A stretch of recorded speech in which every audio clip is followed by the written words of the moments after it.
Your alternative talk radio contact. The Planet. KGRAradio.com.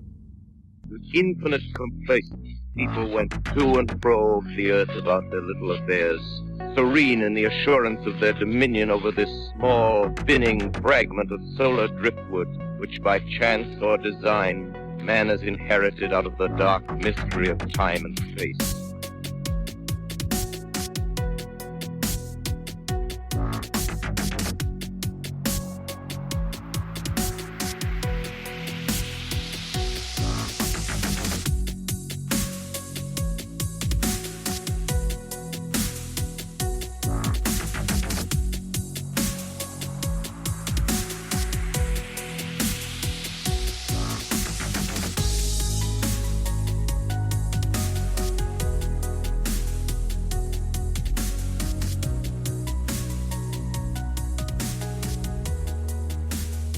So, your first visit with me was on ITF 171, and I titled that Franklin and the Troll.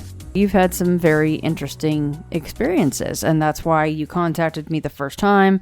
You came on, we did that episode, and if you could please just set everybody up with why we're talking again, and just a question as to maybe suppression of some memories. And you were just kind of posing a question like, is this normal? Like, have you heard of other people suppressing maybe traumatic memories? And my answer, of course, was yes. But just set everybody up as to why you got in contact with me again and why we are covering these stories. Well, I after I talked to you the first time, I hadn't planned on talking to you other than, Facebook like we have. And then it happened one night. I work graves, so I was laying in bed trying to fall asleep for that. I was dinking around on my phone, and I all of a sudden got this really like sinking feeling, like when you're just absolutely just terrified, and your heart drops into your stomach, and you don't know why your body's doing it. It kind of did that to me, and I was kind of like, whoa, that's weird. What the hell is that? And then I kind of I started thinking about going my cousin's cabin that I used to go to when I was younger. And I hadn't thought about it in 15, 16 years, quite a few years. I haven't talked to nobody on that side for a while. So I was like, whoa, why am I thinking of this? And then I started remembering why, or something that happened there. Just bear with me, Shannon. No, you're fine. Don't worry. Well, the word that flashed in my mind after that feeling was the word werewolf. And then I started remembering why I was thinking that word. I believe I seen what I think was a Dogman when I was about 7, 8, 9, somewhere around there. I don't know, Shannon, if you want to ask some questions to kind of get us going. I kind of not really sure where to go from there. No, you're doing great. Where exactly was your cousin's cabin located? It's not too far past the Wisconsin border. Danbury, Webster area, like northwestern Wisconsin. If you look on a map and you see the town of Hinckley and you just follow straight across to Wisconsin, it's in that upper area. Which is funny because I was just listening to a Dogman Encounters episode, and they had a sighting. The episode I was listening to, the guy had a sighting in Danbury, Wisconsin. So really, it's one of the the second or third episode of Dogman Encounters Radio with Vic. I'll try to find that link. It was one of his first couple of episodes for the entire show. Yeah. Okay. Yes. Okay. I'll look that up. Yeah, because the guy, he was telling his story, and he said, oh, yeah, my family had a cabin, and he said Danbury, Wisconsin, and, it was like, oh, damn, Wow. I mean, this is after we talked. Right. But still, you're kind of like going, oh, okay, maybe that makes you wonder if it was the same creature, same animal, right? Yeah. Well, yeah, you never know, because you don't know how big their territory areas are. Right. Yeah, so they lived in Wisconsin. that area. They had it was like, it's a one-level house, so it was kind of a longer, built-out house. Mm-hmm. They lived, the room that we were in was on I'm trying to think what side. I can't, it's kind of hard, all those years ago, trying to remember what direction everything was. But it was on the far end of the house. It was the room I was staying in with my cousin, and I believe there was another room on that end of the house, but I think it was like a spare bedroom, and everybody else was on the other side of the house. So, I used to go there for the summer, and you just have fun and you go out on the lake. They had a pontoon, and they lived right on the lake. So, normal stuff you do in the summertime when you live by a lake. You go and have fun with your family and stuff. And what I remember was it was that night we had gone to bed. We were sent to the bed. We didn't necessarily have to go to bed. The adults just wanted us out of sight, out of their way. Yep, out of sight, out of mind. Okay, see you later. And so you guys, so I kind of get the picture you're painting. Like, you guys' room was on the far end of the house. It wasn't like next door to, the parents' rooms or anything like that. Like, you guys kind of had your own little thing going on down over there. One quick question before you get into this. How populated was this area back then? Back then? The way I remember, when you come down to the cabin, you come down this dirt road, and it kind of does like a curve, and it's kind of elevated. It's like up a little higher than the house. So if you're at the house, you're kind of looking up at people driving down. Mm-hmm. And they had it was like an L-shaped canal. Like, it ran right in front of the house. So between the road and the house was that canal, and that's where they had their pontoon and stuff parked. So if somebody came down, they would drive, they'd be overlooking that canal and then the house, and they'd come. You couldn't see them at first. They'd have to turn the corner before they got on the road, before you could see them. But then the road kind of came down, and then it curved and turned into their driveway. And they were pretty far back. I mean, they had neighbors, but they weren't like, living in the suburbs of, a city. So everybody had a little bit of land and probably some, I would imagine, quite a few trees up there to block any view of your actual neighbor's house kind of thing. Oh yeah, definitely. Very, very heavily wooded. I mean, like, if you were outside and you could be outside and not see anybody from the neighbors' houses. That's how kind of isolated this house was. Right. It was at the end of the road. Like, you had to turn on this road, and when you came down, what I remember, I think it came just to their road. It's kind of like a really long driveway. But I'm not sure if there was another road at the end, where the main road turns into their driveway. I can't remember if there was like it went further down the other way, or if it was like a cul-de-sac kind of area. I just can't remember that for some reason, but I know it came down to the house. The main road did. Kind of had that curve, and then it came down and they had like a big gravel area where they had the cars parked, and they had one of the, how you have not like a telephone pole, but just the light pole just sticking out. They had one of those out in the middle of the parking area so you could see what you're doing outside. Okay. Right. So, I mean, I know a few people that live out in the country, friends of mine and stuff, that have those kind of outside lights. It's just something, farmhouses and old cabins like their house had. Right. So that light was on that, would be to the, trying to think, because where the room was that we were in, we were kind of parallel with the road. We couldn't see the road unless you got up in the window, you could see it. So we were kind of straight ahead. It kind of went perpendicular with the canal and stuff, like our vision sight. You know what I mean? Yeah. It was like on the north. It was on the north side of the cabin. I'm just going to call it the north side, just to keep it like clear. To the left, you'd go to the parking area, and they had like concrete going around the entire house, like a walkway. So that light was off to the left. It gave off a glow. If you stood up and looked out the window, you could see the glow from the light, but you couldn't see the light pole itself. Mm-hmm. And the window, it was up high, and it kind of had it kind of recessed a little, because there's kind of like a little ledge, I remember. So you kind of, for me, 7, 8 years old, I had to stand on a footstool to even get anywhere near the window.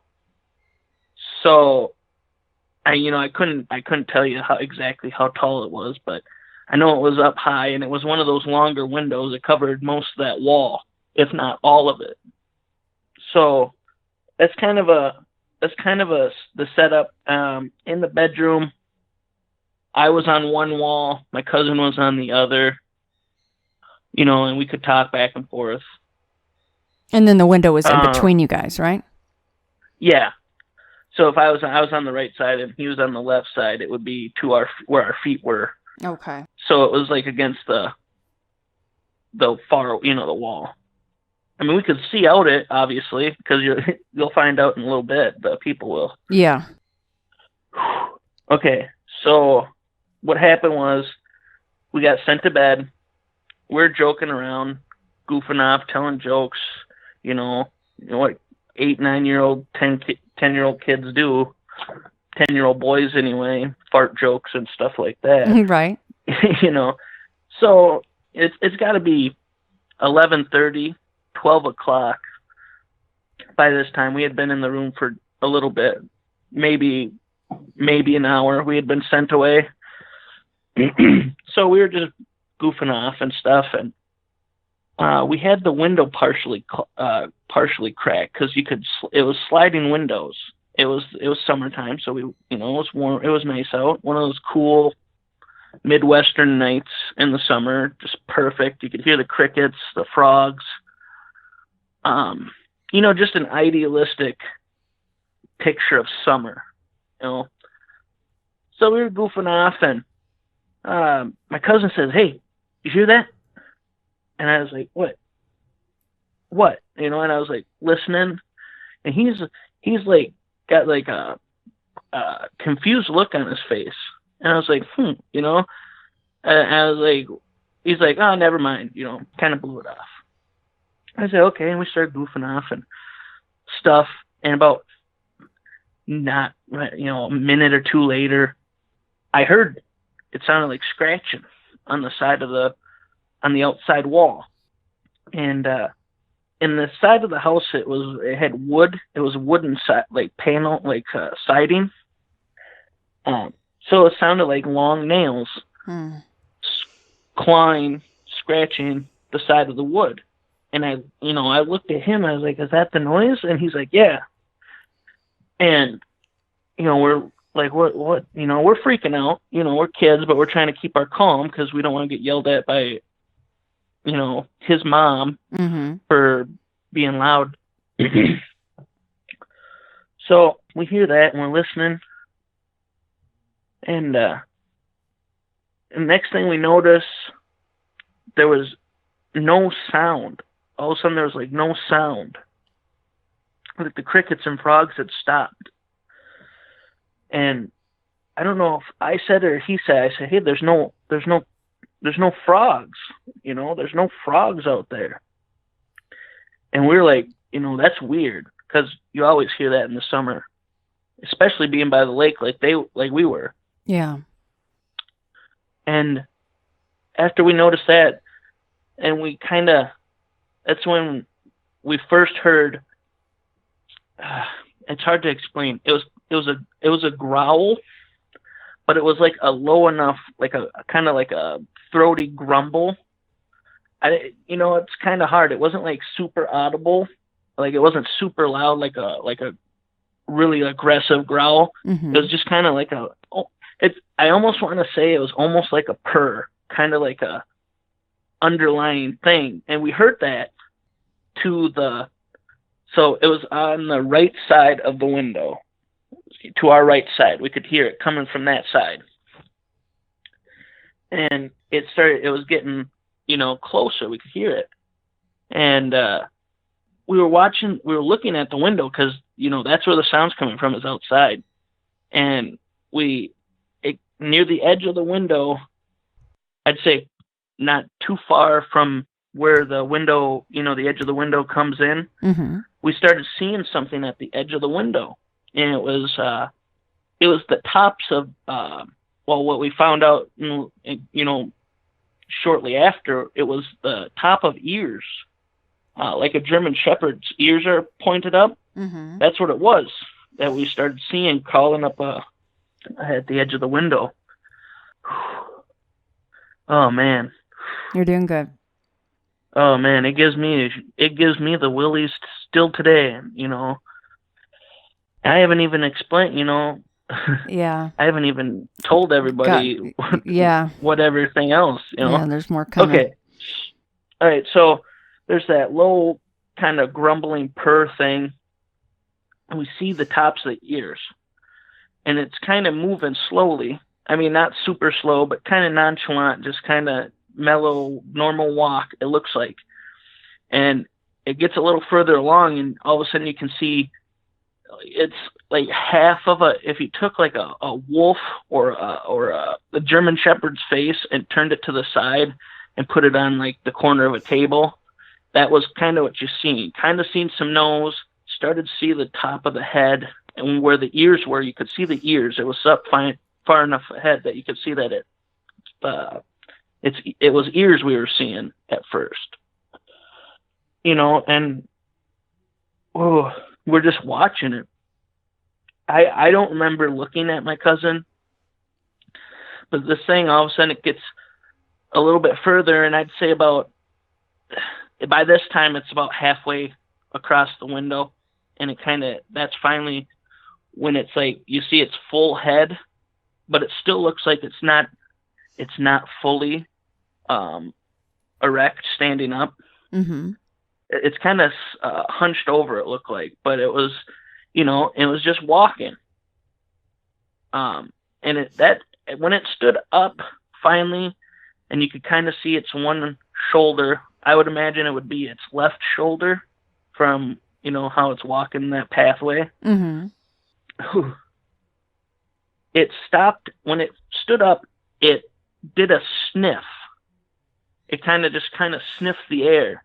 You know how you see dogs do it, or even, it's funny, I described to my wife when I told her, it's kind of like when the raptors sniff the air in Jurassic Park. God. Yeah. It's kind of like, taste it and they see in the air. And it was like, it didn't like do nothing. It just kind of sniffed the air. It stood up. It stopped for a second to kind of stand up a little bit from where it was. That's where we seen its top of its left arm, its shoulder, and the rest of its head and stuff. And did it sniff, and then it continued its little purr thing and walked more. It started walking again, and then that's when it got a little bit further, and that's when it looked like it finally stood up, because then we couldn't see its head anymore, but you could see its, good portion of its forearm. You couldn't see like the hands, the claws, or whatever, but it kind of almost to the elbow, kind of that part of the arm. You know what I'm talking about? The side of the arm. Yeah. And it, it kind of just walked off, and it went past the window. We couldn't see it no more. And we kind of just sat there. And then we looked at each other, and my cousin, we were both, his face was shocked, and he, we didn't really say nothing at first. And we waited there and God, it felt for like forever, but I'd say about 10, 15 minutes. We just kind of stayed there watching the window, because, what the hell just walked past that window? Yeah. And after that 15 minutes, my cousin jumped up and shut the window, slammed it, and jumped in bed. And he's like, oh, he's like, do you know what that was? And I was like, I don't know. I said, this is where I came up with the werewolf. I said, it looked like a werewolf. I was like, it was a werewolf, and we're freaking out. He's like, oh, let's just go to bed. So he kind of laid down and faced away from me. So he faced the wall.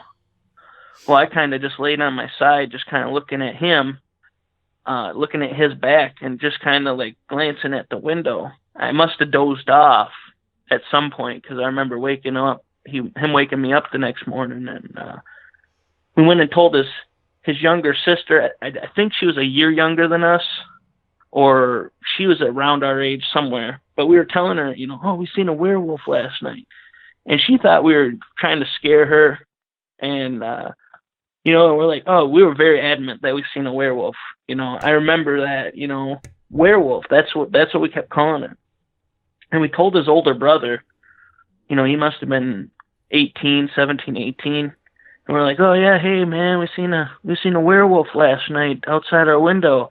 And he's like, oh yeah, sure, kind of blew it off, but he wasn't being a total jerk about it. His kind of older brother, yeah, okay guys, cool. And then, we never told any adults or anything, and that's pretty much all I can recall about that. And like I said at the beginning, I hadn't thought about this in 16, 17 years.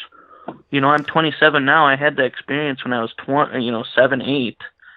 So almost 20 years ago. Yeah, when you first told me this a few weeks back, I was just kind of in stunned silence, I think, especially when you got to the point where you're like, well, it looked like it was kind of walking hunched over, and then it stood fully up, and then the sniffing of the air thing is something that really stuck in my mind because, as you guys will remember, the window was cracked open that he was walking by with these two boys behind said window. So it makes you wonder, was he sniff at you guys? Did he smell you guys? I don't know. And, I don't know if that's what it was, but the way I remember it, I don't remember. It didn't react. Like it sniffed. When it was done sniffing, it didn't like snarl its lips or it didn't turn its head or nothing. It just kind of, all we seen was the profile, and we never seen it like full front on. It never looked in the window from what I can remember. Unless that's another part you've blocked out, right?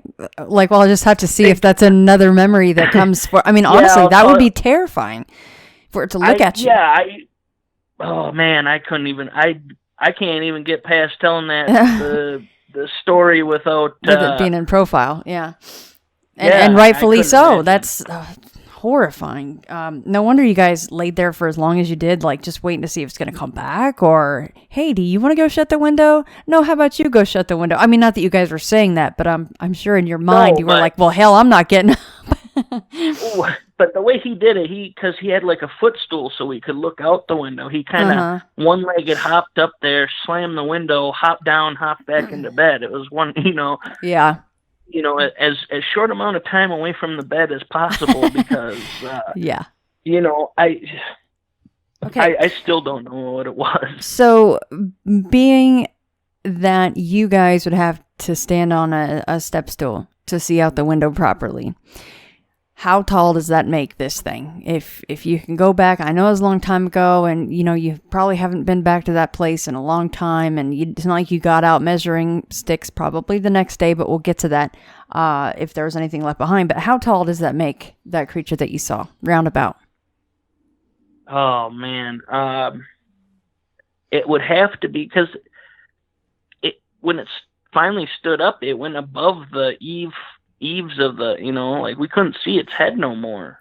I would say 7 feet at least. Yeah. Maybe taller, but it wasn't like it's not like a normal house. It was one level, so it wasn't like super tall. Right. The only areas that really had high ceilings was the middle of the house where like the front room was. They had like big picture window out there, but we never, I'd say 7 feet. You know, I can picture that because You know. my mom here in town has a ranch style home, and she doesn't have a lot of cathedral ceilings and stuff like that. It's one story, and I could see where certain parts of the house, especially in the front of it and in the back where the porch actually attaches, something 7 foot tall or higher would actually pretty much take care of being able to see it outside of a window. Yeah, I'd say 7 feet. I'm gonna stick with 7 feet. I mean, that's just from how I remember the house. Yeah. I'm gonna say 7 feet because I can't picture it being anything bigger. You know, it's going past that. We're talking Sasquatch territory with 8-9 feet tall. But no, I'd say 7 feet, if anything. Now, you said you saw it, of course, in profile the whole time. And then once it stood fully upright, you did mention that you saw a shoulder and, you know, part of a forearm possibly. So is it a thin build creature? Was it pretty buff looking? It was what I remember, it was kind of built. It wasn't, it wasn't emaciated. It wasn't, wasn't scraggly. It looked pretty... kind of looked like a brick shit house, pardon my French. But, yeah, no. It looked pretty bulky. It looked, it had a good sized arm. I'd say, just, I couldn't even say it'd be, it was not a small creature, whatever it was. It was pretty built, like, kind of bodybuilding, kind of buff looking. Just from what I seen, I mean, it had pretty good sized sidearm. So yeah, I couldn't, that's all I could tell. I didn't really see the chest too much, kind of seen the shoulder and kind of small. It wasn't like a super long neck, but it had a neck where its head went up. Yeah, it's all about what I can remember. It's like I said, I didn't really see chest. I couldn't really get a good depth at it. It was just pretty much a profile, and that was the weird thing. It was just like it was nonchalantly just strolling through the neighborhood as it was. What about the length of the snout, since you saw it in profile? How long? I mean, it's hard to say how long it was, but did it protrude quite a ways out from its face? Yeah, it was like a German Shepherd, a longer snout. Or a wolf, kind of long, I'll let you say that word because you said the L. So yeah, so its ears were. Sorry, I interrupted you. No. What was the L word? Yeah, because I say wolf. I wolf man. I don't really pronounce the L properly. So I heard you say it, and you can actually say the L. So that was good. No, I'm sorry. No, go ahead. I interrupted you. It's such a good part. I need to shut up. You were just bringing up the ears now. Yeah. Ears. The ears were pointed, and I keep bringing it up as a German Shepherd. If their ears are cropped, or any dog with cropped ears, Doberman, wolves. Like I said, wolves, pointed ears. I don't remember if how dogs can turn their ear. I don't remember seeing them move or anything. So. But they, just a side profile. If you were looking at a German Shepherd dog on the side on profile, it was almost like that. But I feel like the snout was maybe a little longer, just because it was such, a big creature. I think the proportions were just a little bit more than a normal pet that you have at your house. Yeah, I mean, don't beat yourself up too much for not remembering all the details. I mean, I think by the time that it left the window, you were already in the full grips of, working on your PTSD. So, I mean, don't worry about it. But I just throw all these random questions out there at you. What about hair? What about hair on the face, or, did the ears have long hair that you noticed, or any hair blowing in the wind or anything like that? It wasn't long. From what I remember, it was, I'd say maybe, 3 inches. So it wasn't like super long, but it was long enough. It covered everything. It wasn't like super dense fur, because you could kind of see, you know what I mean? Like, it wasn't super thick I remember on the arm, it wasn't like, it wasn't super hairy. Like, it wasn't completely like you were looking at it. You could kind of see underneath it. Mm-hmm. It was darker furred. I mean, because it was kind of a bright night out, from what I remember. Like a moon, a half moon, or a full moon or something. It wasn't, it was kind of backlit. So, like, if you were looking out the window, the moon was bright enough that you could see it silhouetted there, you know. Mm-hmm. But, you know, it wasn't very long. It wasn't like flowing hair. It was kind of short. I'm thinking it was dark, like a gray or even light black. I'm going with gray just because of, you know, kind of what I remember. Like, I don't really remember the color of it. I know it had short fur. It was covered. It makes you wonder if you would have seen it in the wintertime, if it would have had a thicker coat on it, you know, if they do in fact do some kind of a shedding situation in the summertime. Yeah, you know, that's kind of interesting that you say that, because you could kind of see, like I said, you could kind of see the dark skin. It was kind of like the skin looked black because there was enough light outside from the moon and their port, you know, the parking light, the pole light, all that area. I mean, it wasn't pitch black, but it wasn't like daylight. So you could see some stuff, but you could tell that the fur wasn't as thick because you could kind of see dark colored underneath the fur, kind of like the skin was darker color too. What about, I know it's in profile, but I'm trying to think of a German Shepherd dog, and, you know, did you see its eyes at all from this profile view?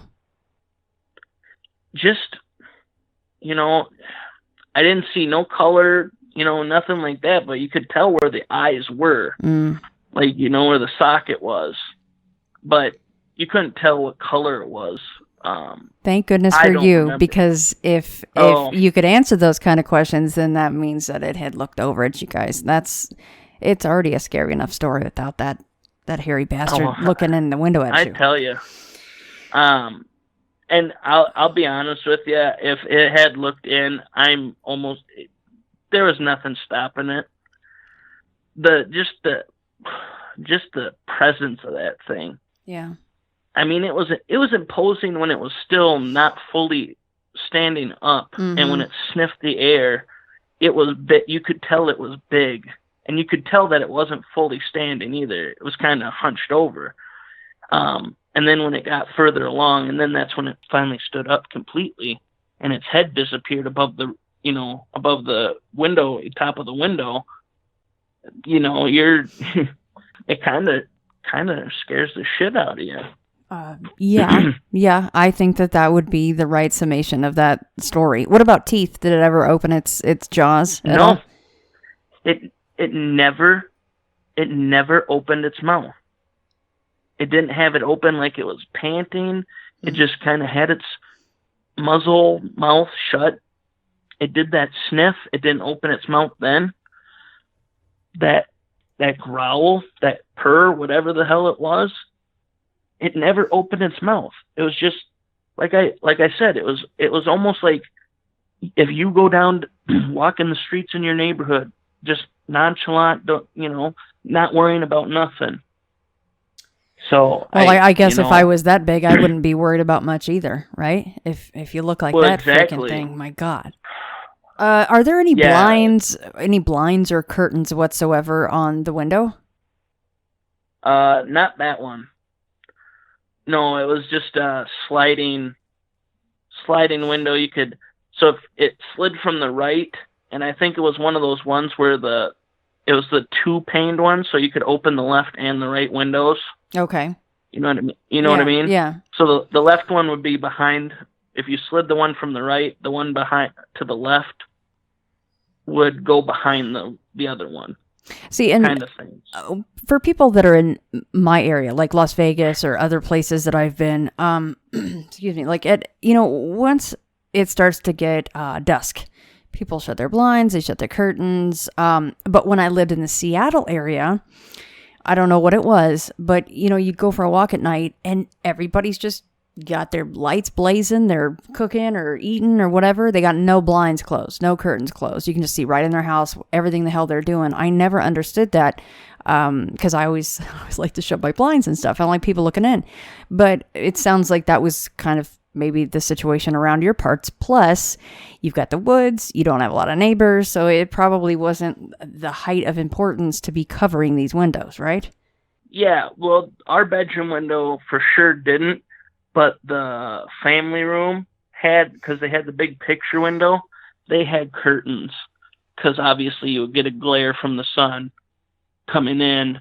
I know, because our grandparents lived there too. It was their house, and my cousin. It was a big enough house that my cousin, my 3 cousins, their mom, and my grandparents could all live in the house comfortably without bothering everybody. You know, everybody, all the adults had, you know, the blinds that you pull the string with, and you can turn that little stick. Mm-hmm. They had those, and the only other. Yeah, I don't know. I don't know if it was just because ours was, we didn't really get too much sunlight, like direct sunlight, like the rest of the other side of the house, because where the family room was, that side of the house got sun. I'm thinking that was the east, because that, you know, it was really bright right about, you know, early morning to noon, and then the other side of the house started getting it, but. Well, that might make sense because a lot of the homes up there, they don't even have like air conditioning or whatever, because, you know, it just doesn't usually get super duper hot. You just kind of deal with it on the days that it does. So that might make sense that if you don't get a lot of sunshine in that room, they wouldn't care to cover it. What about, so the next day you guys, you know, you cared enough and you were concerned enough to tell a couple of people, obviously not the adults, like you said, but did you guys go out there and look for anything that might have been left behind, or was that not something you were interested in doing? We did go out there. We looked at the side of the house because I didn't even think about the scratching we heard, but my cousin brought it up. He's like, it scratched the house. And I was, you know, we went and checked the side of the house, and there was no marks on the house. And like I said, there was a concrete walkway along the edge of the house. So there was nothing to leave footprints. And then when you leave the walkway, it's kind of hard-packed gravel. Mm-hmm. So it wasn't, you know, there's not really, you're not leaving footprints in that either. But you didn't hear any crunching of the gravel. I mean, not that you know exactly what path it took, because you guys rightfully stayed in bed, but. Because I forgot to say this, but after, you know, that thing, it had walked off and we had waited a little bit, the sound came back. It's like you muted your radio and then turned it back on and forgot you had it up real loud. It kind of, you know, so that might have been the time when your cousin's like, okay, should be gone, let's close the window. Yeah, I think actually, you know, I think that's why it scared him, because it kind of, I remember it kind of startled me because it was so quiet. Mm-hmm. All we could hear was that the thing. I keep saying it's a purr, but I don't have any other way to, you know, I'm not going to make a fool of myself and try to growl on the phone. But it was just a low, non-threatening. It was kind of like a purr, like, you know, it was kind of grumbling. You could hear that. There was no frogs, no crickets. That was the weird thing, because my cousin pointed out there's nothing, or I pointed out. One of us said, "Hey, there's no frogs." Why do you think it even made that sound, though? Why would it even make that growl sound? I don't know. You know, I've been listening to Sasquatch Chronicles, and I've heard what's it called, infrasound. Mm-hmm. I don't know if that was kind of what it was doing, kind of like I don't know if that was kind of what made everything stop making noise or what, you know, because what I remember, we were frozen. We were watching this thing. I don't remember looking at him until after it was gone. Like, it was almost like we were just glued to the window. And now it just did the crickets and the frogs stop before the first growl or after? We noticed that, and then we heard the low purr thing, the low growl, because we noticed that it got really quiet all of a sudden. I mean, where our room was, it wasn't too far off from the canal. I'd say about 6, 7, 8 feet. You walk away from the house, and there's the edge of the canal. So, we were really close. So the frogs and crickets, we could hear them really good. And it went quiet. And that's when we were, why is there no frogs? And that's when we heard the growl. That's when we looked at the window, and that's when we started, kind of progressed. Ears, half the face, standing, hunched over. That's when it did its sniff. When it got to the middle of the window, that's when it did its little air sniff thing. And then it went further, and as it got to near the end of the window, it's walking from right to left. It stood up near the end. We seen it stand up, and then it took a step, and then it disappeared. So it was damn near out of sight before it decided to stand fully up, and we couldn't see its head no more.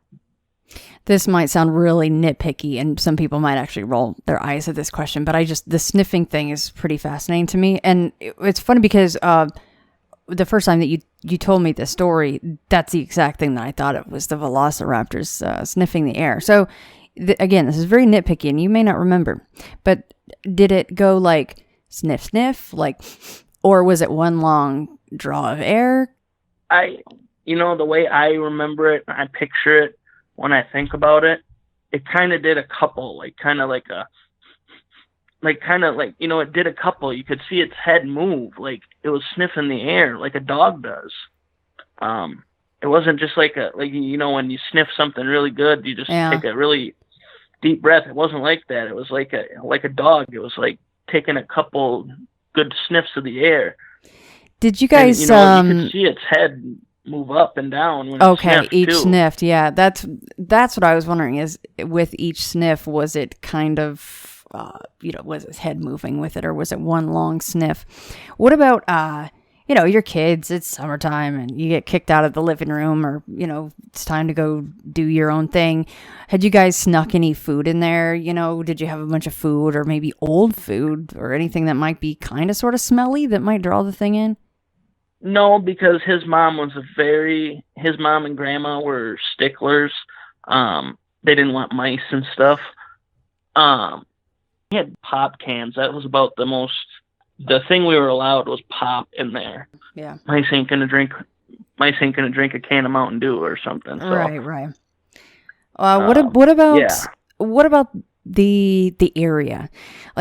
Do you remember, or have you heard since of, animals going missing? Did people keep chickens or rabbits, or did their pet dogs go missing? Anything like that? I don't ever remember hearing nothing about anything going missing. No animals.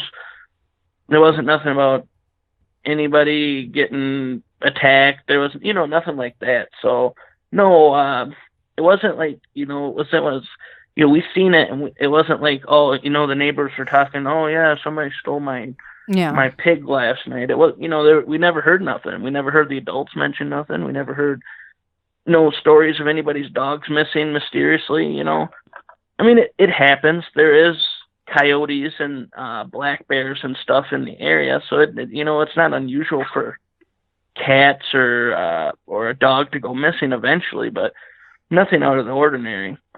Nothing that stuck out that I can remember. So what about your cousin? Did you guys talk about it after that? Have you talked to him, in the recent years at all? Has this ever come back up again? I remember we talked about it the next day, and I think I stayed a couple more days, and we talked about it, and then I left, and I didn't go back there until Christmas vacation, because I remember the next time I was there, it was winter, because we were out on the lake ice fishing and stuff. So, and then I haven't talked to him, like I said, almost 20 years. We've seen each other at grandma's funeral, and that that was about 12, 13 years ago. So, we haven't really seen nothing, so I haven't had an opportunity. Yeah. And I wouldn't even know how to get a hold of them or nothing. I lost all those numbers, and I can't find them on, social media and stuff. So he's probably one of the smart ones that stays off of Facebook, right? Yeah, probably. So besides the Dogman Encounters radio episode that you just listened to, have you come across any other reports from that area? Have you really dug into that as far as that specific area for Dogman? I've kind of looked into Dogman after I remembered it. I did go. I got most of my information from Vic's website. Where it lists. He's got different counties in different states that have had encounters and stuff. And there is, I remember reading 2 or 3 that were from that area of Wisconsin on his website. So I did know after a while, before I talked to you, but after I realized that I remember so many years, afterwards that I seen that thing. So they're in that area. I wouldn't be surprised if there's Sasquatch in that area either. Do you remember reading on Vic's website, was it situations the same as yours to where they were coming up to the houses? I think there was one where they was coming up to the house, but I can't remember right offhand. I mean, I could look it up after we're done talking later, and I'll message you and let you know. But I can't remember. I think one of them was pretty frightening, like worse than mine. I think they seen face and stuff, if I remember correctly. So, can't remember just offhand. I mean, would you ever want to see something like that again? Just seeing the profile gives me anxiety talking about it. I mean, you heard me. Even thinking about it kind of freaks you out. At least it freaks me out. I was talking to my wife earlier today, and I said, Shannon's going to be calling about that. And she's like, "You're going to talk about your what you seen?" And I was like, "Yeah," and I kind of got that flutter in my chest, and I didn't see nothing. Like, it wasn't snarling. It wasn't coming after us. Like, I've heard some people's stories where they're chased by them. Mm-hmm. And I'm gonna tell you, I would never want to meet one of those again. I would probably crap my pants. Yeah, you'd need diapers. You would just hope you just happened to be wearing an adult diaper for some reason that day. They always seem pissed off and so aggressive. I've come to find that out from researching on Vic's website and listening to his show. Mm-hmm. A lot of the encounters that people describe are very aggressive. And that's why, maybe that's why it kind of sticks out to me, is how nonchalant it was. Oh yeah, it didn't give a crap about coming right up to the house. And there was obviously a lot of people there, cars in the driveway, there's a light on in the driveway, lights on inside, because the adults seem to still be up. They don't give a crap. They really don't. Yeah, it seems like they're complete opposite from Sasquatch. Like, Sasquatch seems like, if you're in their territory and, they're just agitated and they want you out, they'll scare you out, but they don't. Doesn't sound like they go looking for it. I think the Dogmen are just angry all the time. One of, speaking about Vic's show, which I love Vic, he's such a good guy. I saw him post something just randomly. I happened to catch the post that he said, well, there's been some information come to light that I had to take down one of my episodes because there was a question as to its authenticity.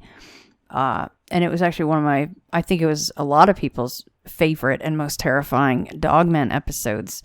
And that was the one where the young lady went with a friend to basically this gypsy camp that was, kind of over the river and through the woods kind of a situation.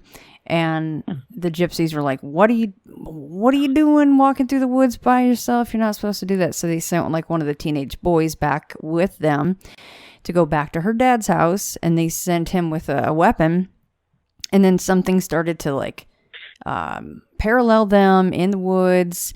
And the kid with the gun actually got so terrified that she was like, just go, we're fine. We're going to go back to the house. But it was like one of the dramatic ones, you know, where they were basically feeling like they were going to die and get chased. They were getting chased by a dogman. But that was the one that he pulled down.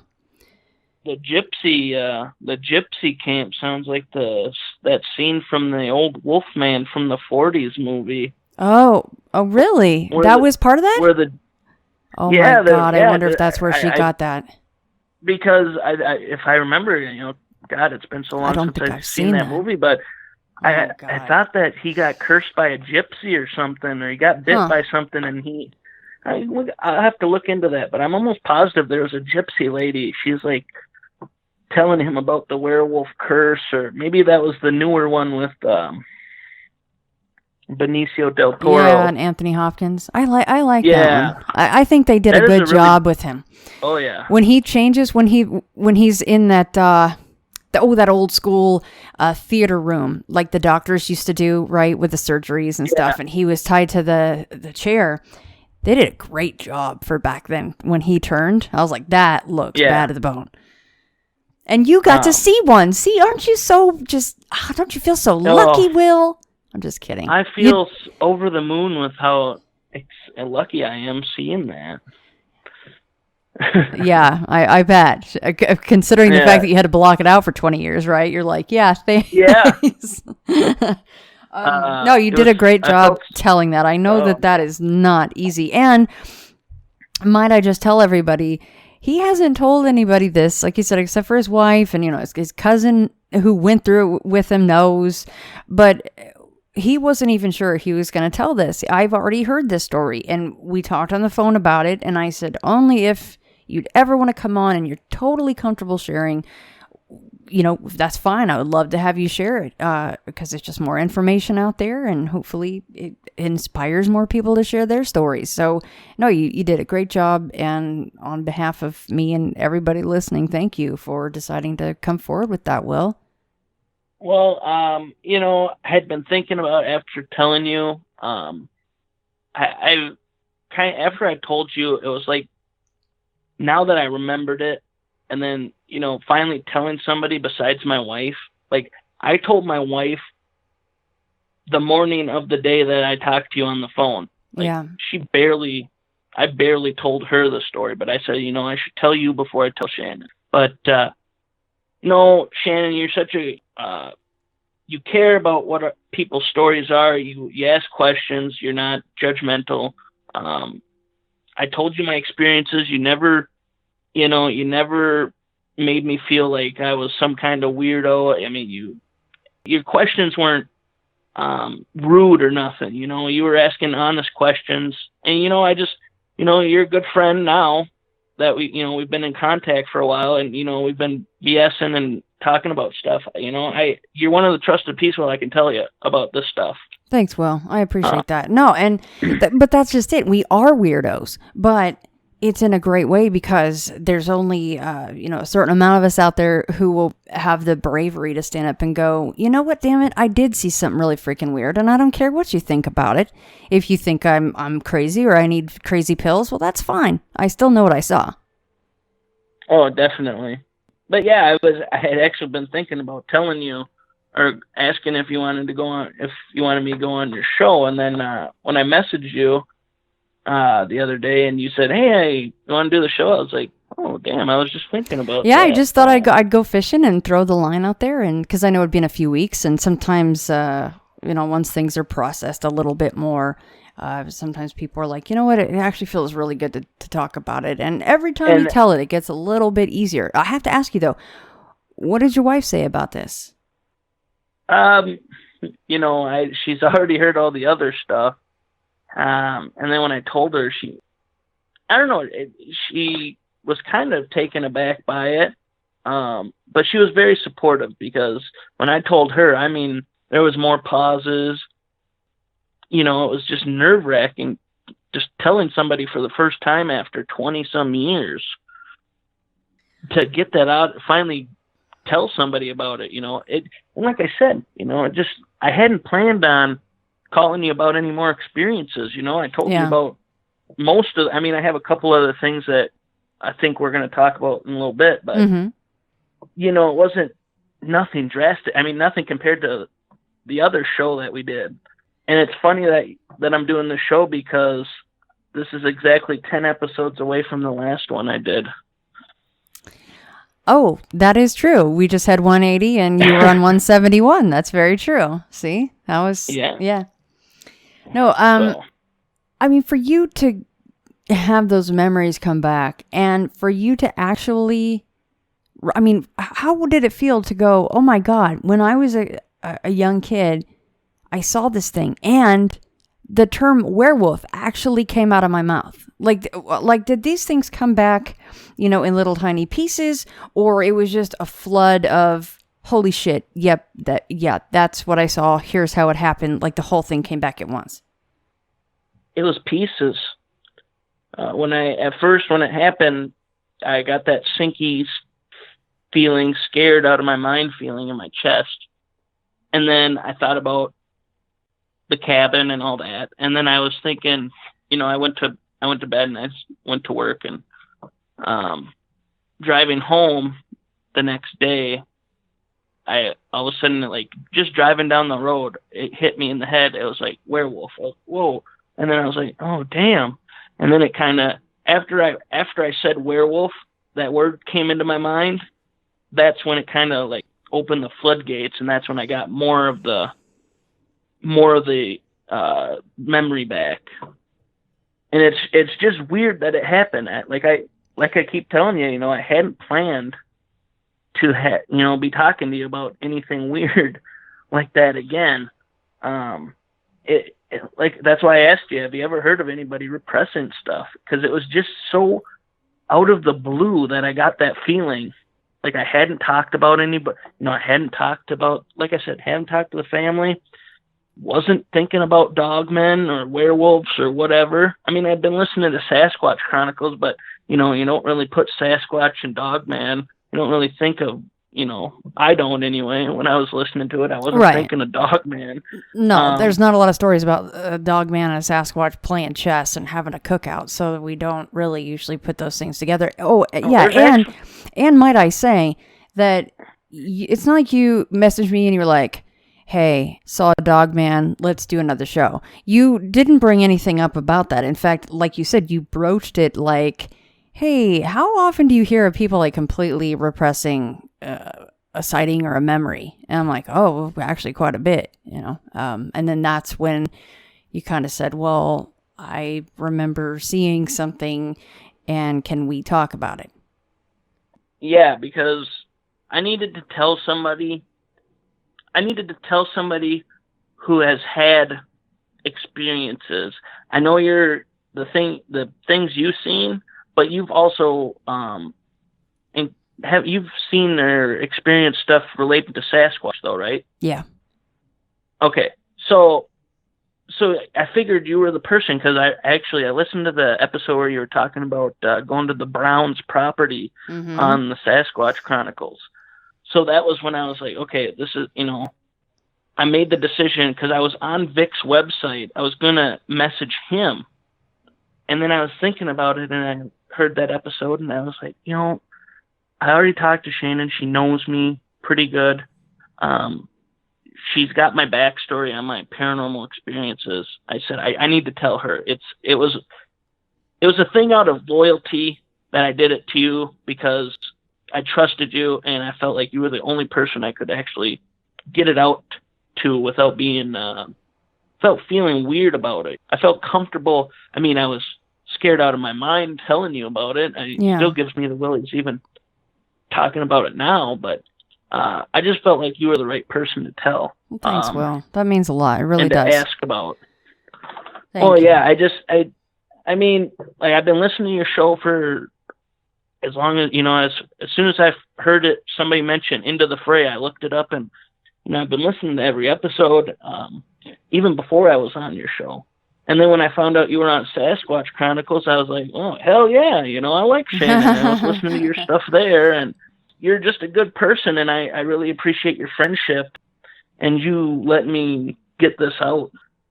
No, and I'm very glad that, and I do find that most of the time, people will, I'll message them after and say, you did a great job, how did you feel about it? And they'll go, you know what, it just felt really good to tell it. It felt great to tell it. And sometimes it's the first time or second time they've told it like you, or it could be the fifth or the 10th time, because not that they've been on 10 shows, but they've told 10 people.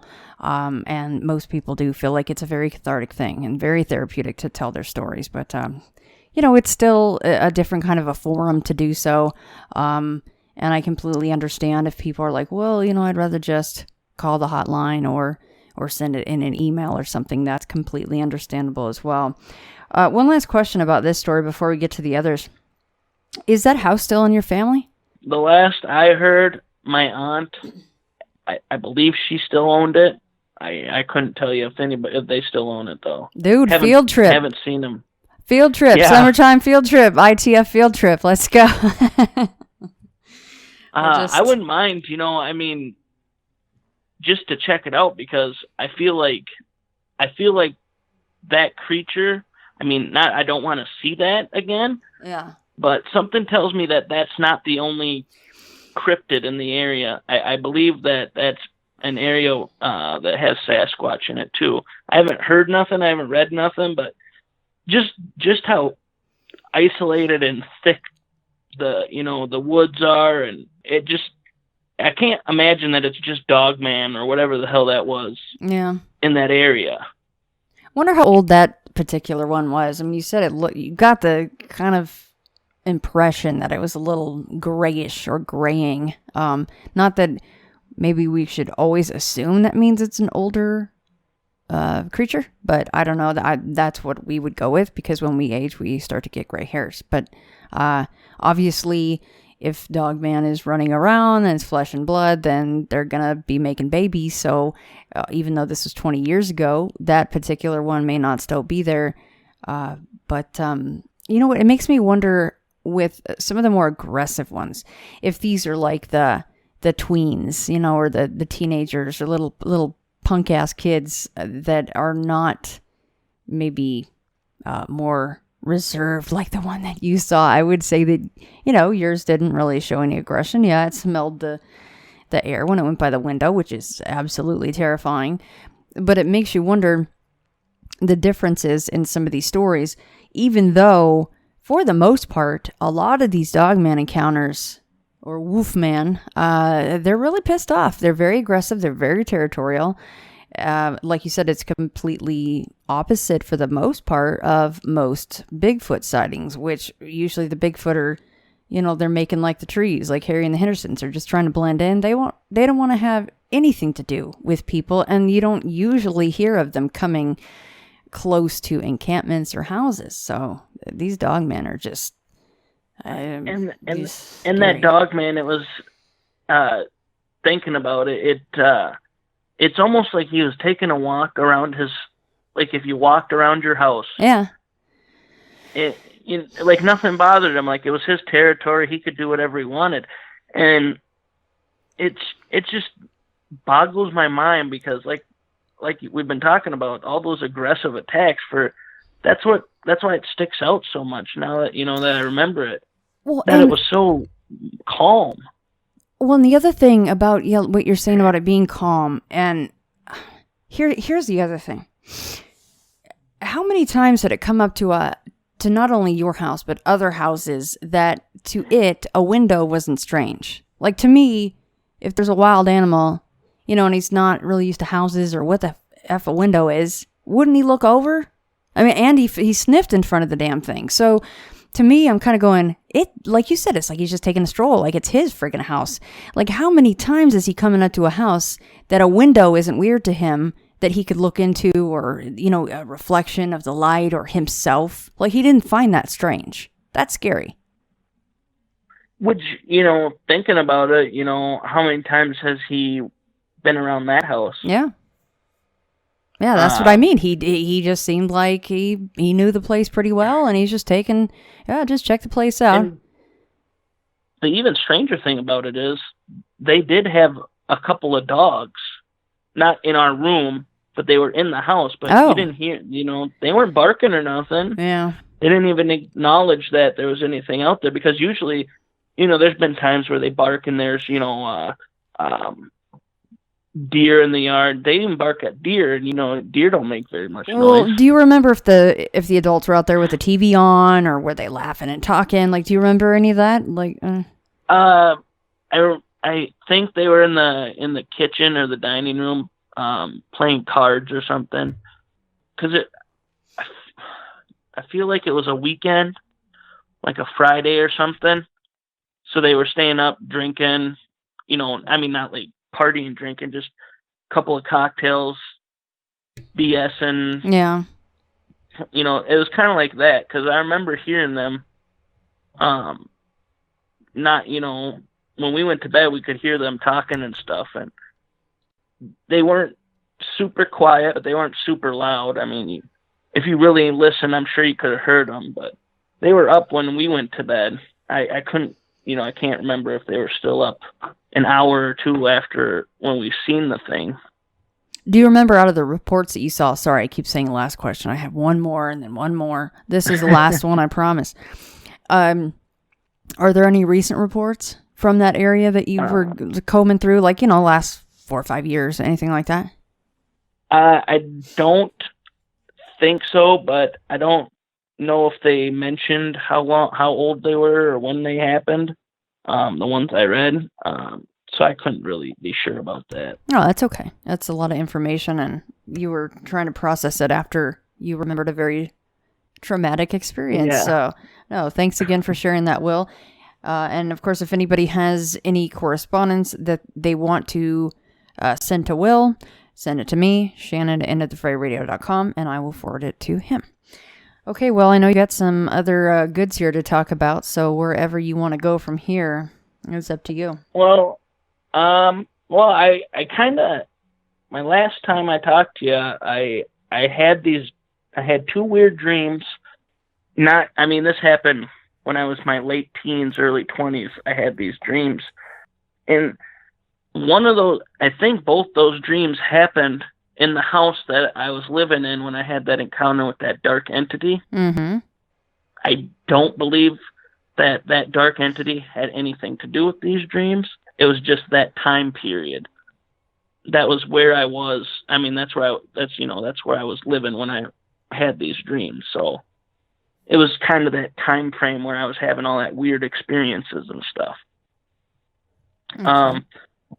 So the first dream I remember was I live in the town of Brook Park in Minnesota. It's a little town.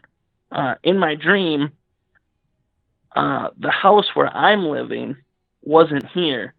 It was like an older, in the dream, it was like a Victorian mansion kind of thing. Almost kind of like an Addams Family-esque looking house. Mm-hmm. But in the dream, it's located where my house is now. Like, it was next door to my parents' house in the dream. You know what I mean? So instead of my current house next door to my parents, this mansion was next to my parents. And there's this little old lady that lived in the house. She owned the house. And in the dream, everybody in town disliked her for some reason. I didn't understand why. She was the nicest lady. I'd come over, I'd help her around her house in the dream. It sounds weird because there's so much detail that I remember from this dream. And it all happened in one dream. It wasn't like over a period. I've heard people where they can, I had this dream where I was, fighting Darth Vader, and then the next night I picked up where I, left off. I've heard that. Yeah. No, it was all one night. So everybody in town, in my dream, even my parents, you shouldn't hang out with her. I don't remember them ever saying the name. Like, I don't remember the name, but they're like, oh, you shouldn't hang out with, what's her name, And I was like, yeah, whatever, she's just an old lady, I don't know what the big deal is. And I remember in the dream, she ended up getting sick in the dream, and she asked for me to come and visit her. and I had to go upstairs to her room to visit because she was she was that sick that she was in bed. And the stairs, I remember in the dream, you know how the older Victorian mansions, they had kind of, their stairs were really ornate. Mm-hmm. They had like eagle heads and griffins and stuff. It was very like that, like dark, oaky, beautiful wood, and just the details of this house were like in my dream were impossible. Like I've never seen a house like that. I've never been in a house like that for me to remember stuff like that. And the hallways, I remember the hallways being like those older houses. They had really small hallways, and I remember walking through them and talking to the lady and stuff. And that's when I woke up, was when I got to her room. But just the stuff I was seeing in this dream, I don't understand if it meant anything, because my ma had a friend who was some kind of psychic. I think I mentioned that in the last episode. Mm-hmm. And we were talking, I kind of brought it up. I had this weird dream, and she started describing the inside of the house, and I hadn't even told her anything about the house. She was describing stuff, and I was like, oh, holy shit, how whoa. in the world would she know? Goodness gracious, that's creepy. Well, because I was like, oh yeah, and the stairs were, this beautiful, and she's like, wood, and she's like, and there was eagles carved into it, kind of questions. I was like, yeah, and she's like, yeah, in the hallways, and she was describing the house like exactly like I remembered it, and I was like, how do you know this? Right. And she didn't tell me any name. She didn't say the lady's name or nothing. I was like, oh yeah, that's right, and I kind of left it at that. I didn't really. Did she bring up? Weird, she knew. Did she bring up an old lady or who lived there? No, she just described the house in perfect detail, though. It was weird. I still, to this day, I don't know how she knew what the hell I was thinking of or what I seen in my dream. Or why it would be important, to even bring up, right? Yeah, for her to just, because I was like, oh, I had a weird dream, and she was kind of like, she had her own experiences with the paranormal, and she used to do stuff with a Ouija board. I never did anything with it because I'm not crazy. But, so she had that kind of thing, so she was kind of curious. So I was like, oh, there's an old lady, Victorian mansion, and then she's like, oh, yeah, and then she started describing it, and I was like, yeah, and my mom was sitting there, and she's like, jaw drop, open, be like, how is she doing this? Because she was taken aback, because I was like, exactly, and then I finished her sentence of what she was describing of my dream, and then she'd finish something I was saying, and my mom was just, flabbergasted, like, oh, what the hell is going on here? And she never mentioned the lady that I remember in my dream. I don't know who the lady, I don't remember her name. I never had any other dream after that about that house. I never found out why everybody in town hated her. Like, there's so many questions I have about that dream, and I've tried to have myself dream of that again, I don't know if it would ever happen, but I kind of try when I'm going to sleep. I kind of like, hey, you remember that mansion? And trying to trick my brain into like kickstarting another dream or something. But I have so many questions about what the hell was that dream? Like, it was just bizarre. And for it to be in the location of my house that I'm in now, it's just, I don't know if it was a symbolism dream or if it was, I don't know. I honestly don't. It boggles my mind to this day. Was there in fact another structure there before your house, or do you know at all about that? Or what I know about this house was it was built in either 1910 or 1912, and it's been here since then. Okay. So there's not been any except for the Victorian home in the other dimension that is in the same location, right? The parallel Earth. Yeah. And it's in the upside down. Could very well be. Yeah. Mirror universe like Star Trek.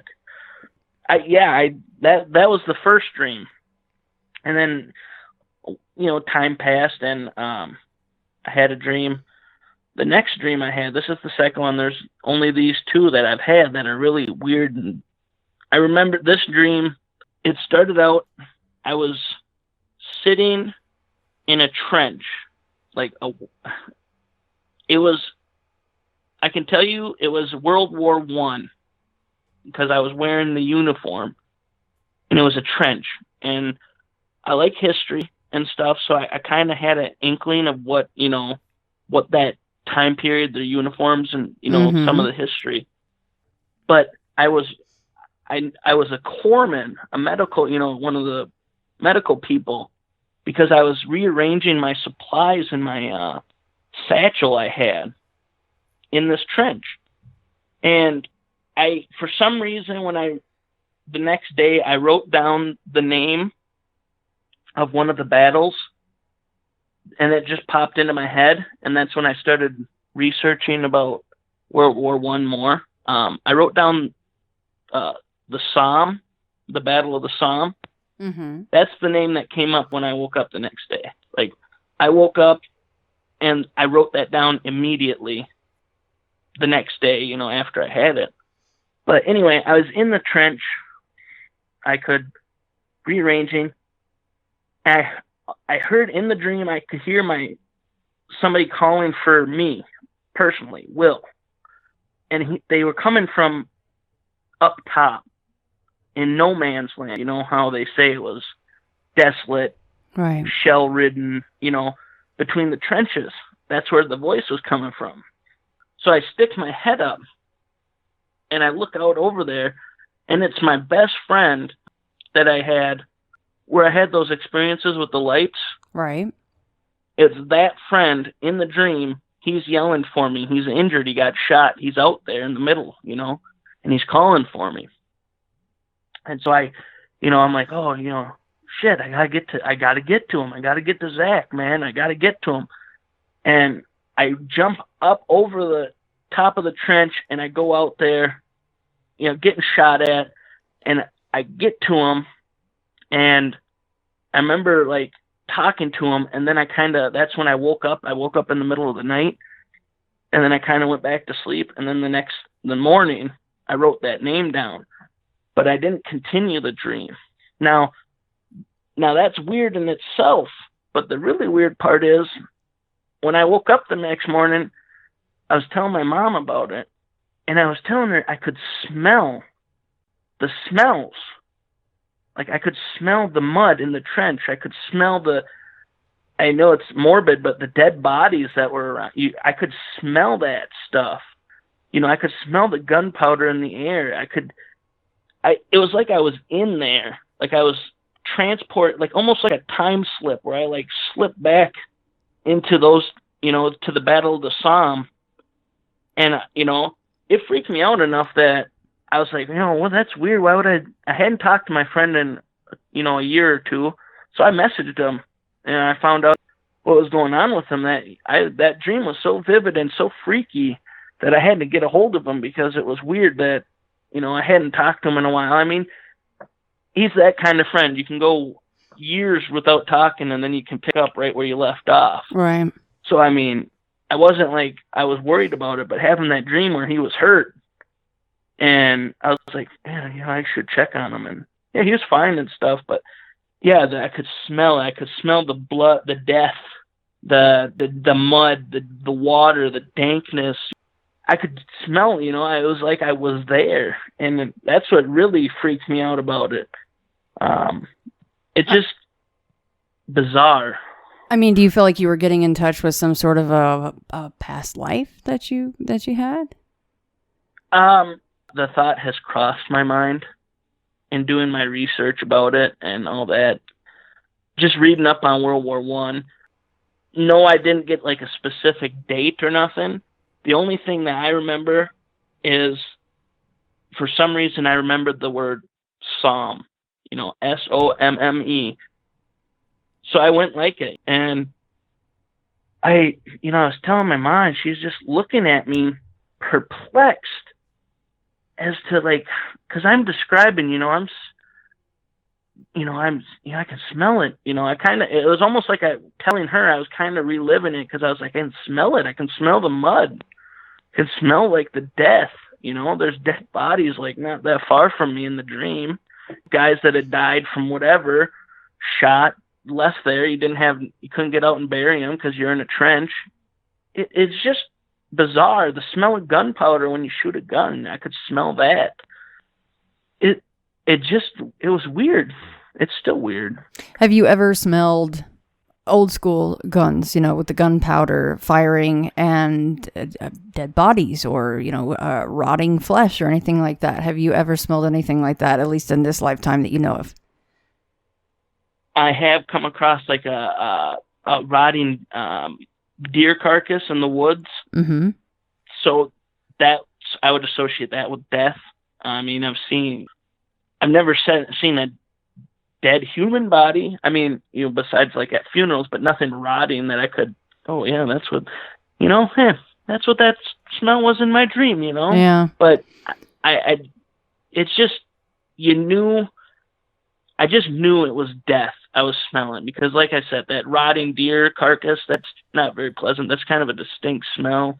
My dad does have an old school, like a 303 British old gun, World War II kind of gun. So I have shot that. I've smelt the gunpowder. My dad used to have a old black powder gun he used for hunting. So yeah, I have smelt it, so I knew the smells. That's how I could place them, but to bring them up so vividly was what threw me off.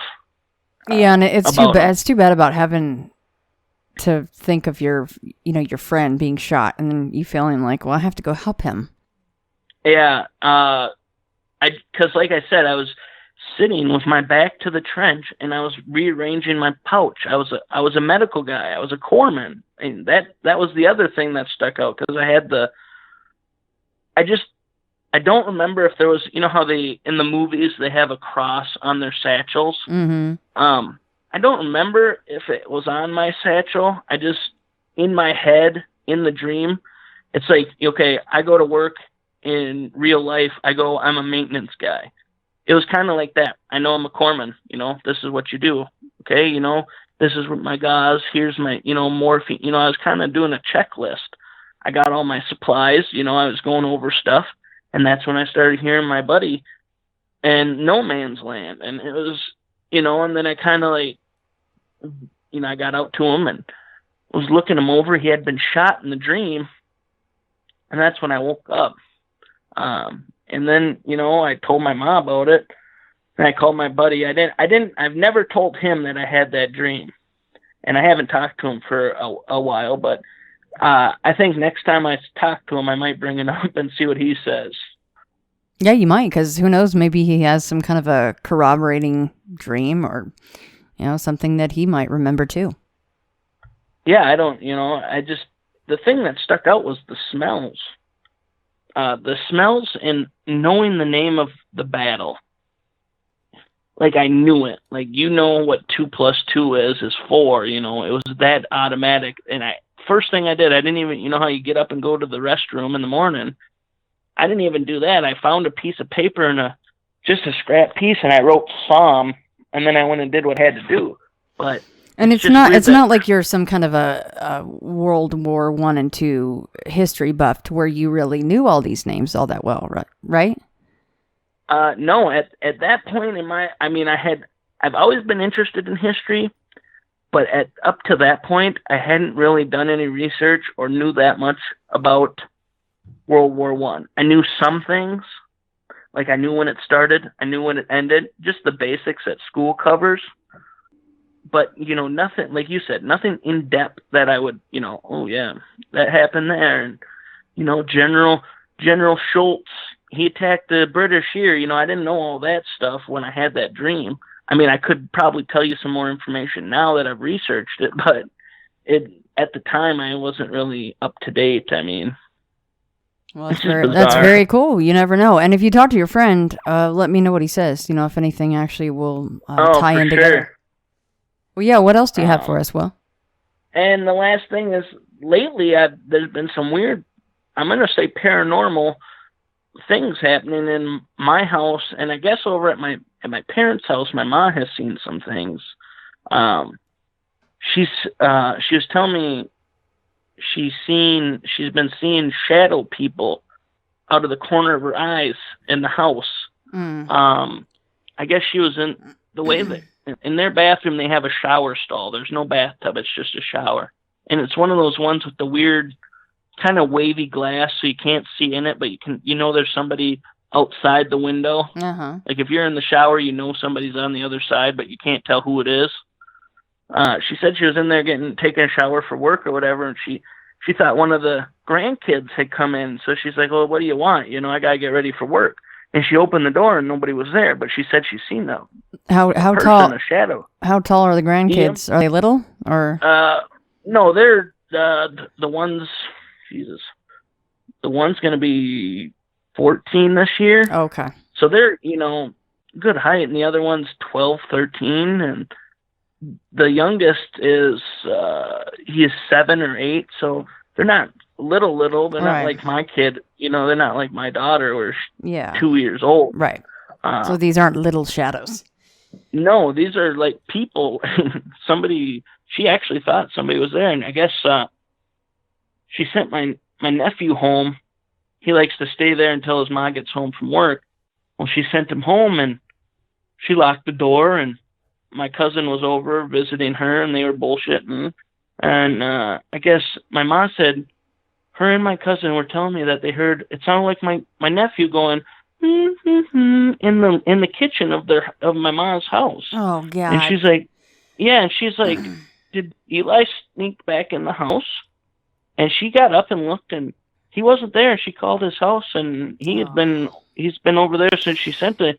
She doesn't know what it was. That's creepy. That is creepy. Something was humming. And, yes, and that is also the house where the troll was. So maybe they're getting those good vibrations over there now. Yeah. Yeah, if you guys haven't heard Will's troll story, you must go back. Like he said, 10 episodes back, episode 171. Please go listen to that. Freaking trolls. That's a big thanks on my list. That's a bizarre one. Yeah. That's why when I remembered the whole incident with the Dogman, that I'm like, God, am I that much of a weirdo that I attracted? I attracted weird light beams. You're just a lucky guy, Will. And Dogman. Yeah. Yeah. You're just a lucky all sorts guy. of fun stuff. And we'll see in 10 more episodes what you have to share with us. Yeah, see? I was telling my wife that. I was like, I'm going to see if I can be on 191. That's right. See if I can, So, yeah, we'll see if the Upside Down cooperates and behooves you with some more experiences. Okay, so she's... Sorry, go ahead. So she's been having those experiences over there. Meanwhile, across the yard, in my palatial palace, I've been seeing weird shadow. They say that your peripheral vision's better than your front-on vision. Mm-hmm. Well, lately I've been seeing a lot of stuff out of the corner of my eye. When I'm the only one upstairs, I've been seeing it at work too. Oh crap! Stuff out of the corner of my eye. What are you seeing though? What do you mean you're seeing stuff out of the corner of your eye? I'm gonna say it's. I wrote it down to kind of I had that list like I did last time, but I say shadow people, but because it's just a black, like a shadow. Yeah. Yeah, out of this corner of my eye. That's, there's no... And then you turn to look and it's color. Gone. Yeah. Kind of like the first couple times that I kept seeing that damn troll at my parents' house years ago. Yeah. It was kind of like that. I see something out of the corner of my eye. I know I see something. Because if I see I know, okay, there's the cat over there to my right. I can see it out of the corner of my eye. Well, there's my daughter over there. I can see her. But this thing, it doesn't have a distinct shape. It's just a black mass, kind of person shape, kind of because it catches your eye like it's a person moving. How many times have you been seeing this? Up till now, I've seen it maybe 5-6 times altogether between my house and at work. I've seen it at work a couple times. I'm a maintenance guy at a casino. So, and our shop is in the downstairs in the basement. And it's just me and a supervisor or manager. So there's only 2 of us. Of course it's in the basement. Isn't all creepy stories in the basement, right? well, of course. You can't, that's like essential scary story. Yeah, it's 101. Material. Okay, so yes. Trolls and basements. Yeah. Yeah, just watch the movie Cat's Eye. I mean, that little bastard. You saw. I think we talked about that. Story's freaky. Oh my God, you don't want to watch that. You've seen it in person. You don't want to see that crap. I was actually talking about that troll. I was listening to that the episode with what's his name, John Paul Capiche. And his demon. And he. Yeah. Yes. Yeah. When I heard that story, and I was like, God damn it, that sounds like something You've seen that picture, right? Exactly. You've seen that picture when I've had it up. I used to. It's been a while, but I had it as the cover photo in the group, in the Facebook group. Are you in that group? You should be in that group. Into the Fray? Yeah. Anyhow, it was usually the cover photo. But if anybody wants to see that, just let me know and I'll put it up. But it was Chris Holmes, the artist Chris Holmes, did that rendition of. He did John Paul Capice's Troll. He's done my sighting of the Shadow People. Me on the 4-wheeler. Incredible stuff. Anyhow, yes. These little bastards, they literally just pop up at the most random seeming times. I mean, even John Paul was like, I had gone in my mom's room. It was like right after his dad went to work or whatever, right? Like at dawn or, just before dawn. Like, and it's something he had done every damn day. And then all of a sudden, this little shitbag shows up. Literally a bag of just, remember just the rolls? He's like describing the rolls on the thing, weird, a fat little thing. The weird smile. Yeah, and the football-shaped head. The weird grin. I mean, these are things that I don't know. I mean, that's very descriptive. I mean, mine didn't look like that, but some of the stuff he described, I was like, God damn it, that sounds like something I think I messaged you about that, and I was like, hey, I just listened to that episode that John Paul guy on there, and I seen some similarities between something he's seen and something I seen. So where do they come from? Why do they show up? What are they doing? There's so many whys, so many hows, and maybe they're from another dimension. I don't know why, but lately I've been kind of toying around with that idea for some of the stuff I've seen, because I can't explain some of the stuff I've experienced. As people find out when they listen to this one and the other episode, my life's just peachy keen full of paranormal experiences. It's chock full of goodness. Okay, so the black mass at work, where did you see it at work? Well, where I sit, I have a computer. We have to do, they're called work orders. Okay, you go and fix a toilet, you put it in so the big bosses know that you did work. It kind of keeps track of how many hours you kind of, okay, it took us an hour and a half to do it, kind of thing. It's just a record-keeping thing. So I was on the computer doing, my work. I was typing on the computer, and I seen it out of the corner of my eye. And I went to say the guy I work with's name. I was like, oh, hey. I was like, hey, Martin. And he wasn't there, because usually he comes in pretty quiet. I don't hear him sometimes. Because right next door to our shop is a boiler room, and it's really loud. And the door's open to keep it warm. Keep that from snuffing out the flames in there. So it's loud, so you can't really always hear somebody. So I thought it was him trying to screw with me. And I look, and there's nobody there, and I look over at the desk across because where my desk is and the computer I'm at is around the corner from this big cabinet, so you kind of have to look over around it, and then you can see the other desk, the manager's desk. And he was over there sleeping. I know he didn't move that fast. I mean, because we wear tool pouches. He wears a heavy tool pouch. It has keys and hose clamps and all sorts of stuff that jingles. I would have heard him get back, try to rush back to a seat to make him look like he was asleep. You know what I know, Martin? I know what Martin was doing. You know, like in Land of the Lost, the Will Ferrell version, when he's about to walk over the volcanic glass, and then they're like debating on who's going to walk over the volcanic glass to get the, what's it called? The tachyon device. And then Danny McBride's like, yeah, I could go. And then Will Ferrell's like, no, I should go. I got us in this mess. And then he looks back over at Danny McBride and he's like, well, maybe you should. And he's totally like faking sleeping, like he's standing up against the rock. I think that's what Martin was doing. He's like, he wakes back up. He's like, oh no. All right. You got this, Doc. Good for you. I love that movie. It is a good movie. I haven't seen it in a while, but it's a great movie. So I've seen it a couple times down I've seen it there, and I've seen it when we got to do our rounds when we first get there at night. We go and take reading numbers from boilers and hot water heaters and kind of just do a walk through, check out stuff around the casino. I've seen it doing my rounds. When I go through places, I'm going through restaurants that are closed. It's 10 o'clock at night when I clock in. So they're closed at 8:30, 9 o'clock on the weekdays. There's nobody there. There's no kitchen staff. There's no servers. There's no guests. And there is a spot in the casino that it freaks me out because I've seen stuff up there and I've heard stuff up there. And I try not to be up there by myself. And it's just a really weird, freaky place. And Martin gives me crap about it. He's like, "Oh, Will's scared of the ghosts up there." I was like, "Hey, I've seen shit in my life. I don't disregard anything now." Like, so you just get a weird feeling around this particular area. Where is this? Well, I was up.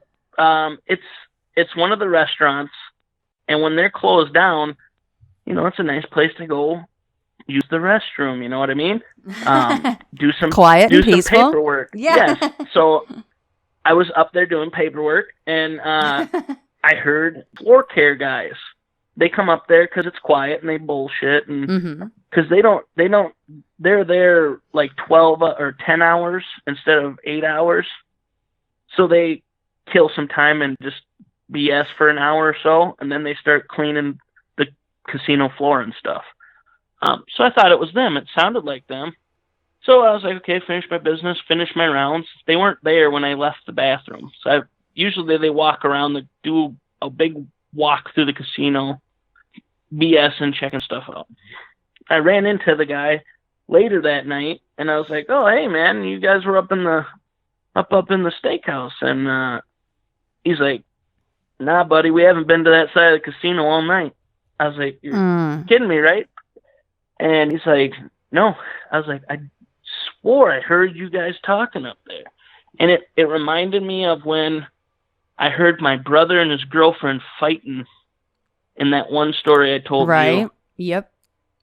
And it's like, what is with me that I can pick up? You can hear the upside down. Oh, God, don't say that. I don't want that ability. That's what it sounds like. See that now to you must be going, come on, tell me you were in the steakhouse. Please tell me you were in the steakhouse. He's like, nope. Well, because before I was in maintenance, I was in they're called EVS. They give it a fancier title, but you're pretty much just the people that clean the bathrooms and the all the ashtrays on the casino floor. So I had to go clean. It goes the steakhouse, and then there's another restaurant behind that. They kind of share a kitchen. So when you're in the back of the house, it's one big kitchen, but out front they're two separate restaurants. Like they're set. You know what I mean? Like you can't get from you can't go from the other restaurant into the steakhouse unless you go through the back. So I was in the other restaurant cleaning bathrooms, and they have a long hallway so it's like you enter a door, long hallway, another door, that's your entrance into the restaurant. And that hallway opens up. You can see onto the parking lot on the one side. That would be my right. If the way I was going, it was on my right side.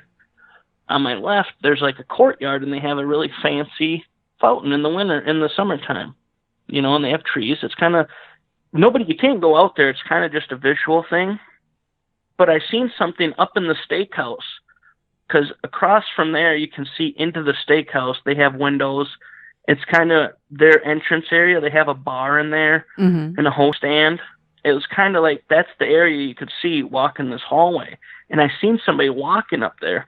Well, 2 nights of the week, the steakhouse is closed. Like, they'd not open Wednesdays and Thursdays or something. Right. Mondays and Tuesdays.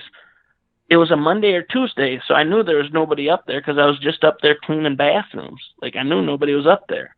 And I seen somebody walking around up there. And I'm not the only one that's seen people walking around up there. There's other people I've heard, other EVS people and floor care people.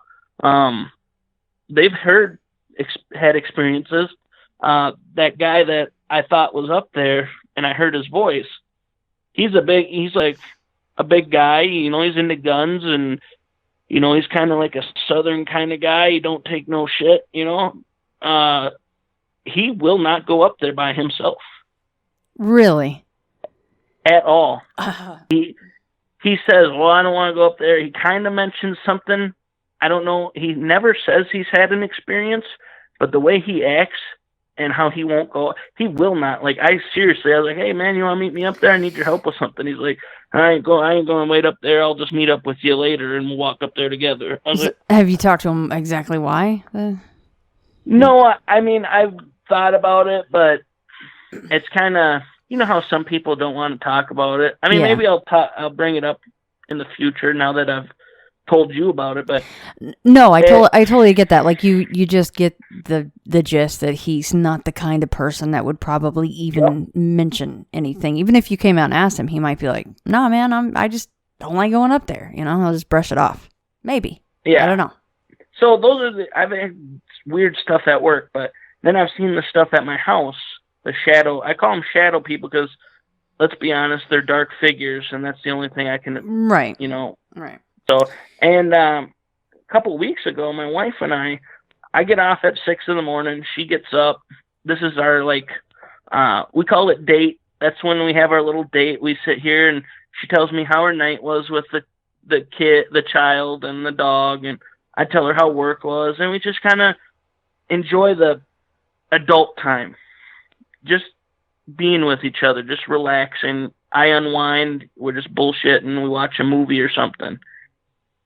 And I was shutting the TV off, and I was going to bed. She was going to go back to bed with me. And we hear a whistle outside the door, like not outside the door, but not in the room. And it was like clear, like somebody was in my house. Whistle. And it threw me off. What kind of whistle? It was kind of like it was kind of like a tune, but it wasn't like any tune I knew. It kind of 3 or 4 notes, but it wasn't, it wasn't like a full song, but it wasn't just like a short whistle. So you guys were you guys were already in the bedroom. We were in my office. Okay. So everything was shut off.